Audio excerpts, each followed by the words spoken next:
আসসালামু আলাইকুম প্রিয় ফুটবল ফ্যান্স, আশা করি সবাই ভালো আছেন। ব্রাজিলের কোচ কার্লো আনচেলত্তির অধীনে আবারও নতুন ভয়ঙ্কর রূপে ফিরছে ব্রাজিল।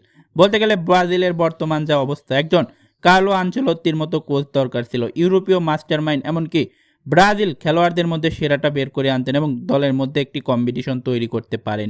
এই কোচকে অনেকটাই দরকার ছিল। তাই আগামীকাল ভোর 5টায় ইকুয়েডর বিপক্ষে মুখোমুখি হবে ব্রাজিল। কার্লো আনচেলত্তির অধীনে ভয়ঙ্কর একাদশ এবং ভয়ঙ্কর রূপে ফিরছে ব্রাজিল। চলুন দেখে নেওয়া যাক ইকুয়েডর বিপক্ষে ব্রাজিলের একাদশ কারা থাকছেন। যেখানে ব্রাজিলের গোলকিপার পজিশনে থাকছেন লিভারপুলের গোলকিপার অ্যালিসন বেকার।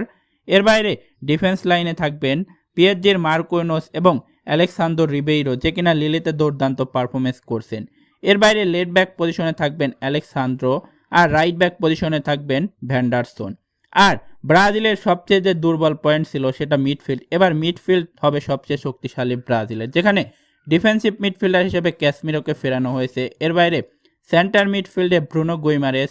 এর বাইরে অ্যাটাকিং মিডফিল্ডার পজিশনে ধারণা করা হচ্ছে অ্যান্দেস পেরেইরা অথবা জ্যারসনকে খেলাবেন ব্রাজিলের কোচ কার্লো আনচেলত্তি। এটা নির্ভর করছে সিচুয়েশনের উপর। আর ব্রাজিলের যে ফাইনাল থার্ড, এখানেও একটি কম্পিটিশন তৈরি করছেন, যেখানে লেফট উইঙ্গারে ভিনিসিয়াস এবং রাইট উইঙ্গারের তরুণ এস্তেভেরি উইলিয়ানকে সুযোগ দিতে চান কার্লো আনচেলত্তি। নতুনদের মধ্যে সেরা ট্যালেন্ট হিসাবে এবার এস্তেভেরি উইলিয়ান প্রথম একাদশে জায়গা করে নেবেন ইকুয়েডর বিপক্ষে এবং নাম্বার 9 পজিশনে রিচার্লিসনকে রেফার করবেন কার্লো আনচেলত্তি। এর বাইরে অ্যান্টনি, ম্যাথিউস কুনহা, এর বাইরে অনেক তারকারাই সাবস্টিটিউট হিসাবে নামবেন।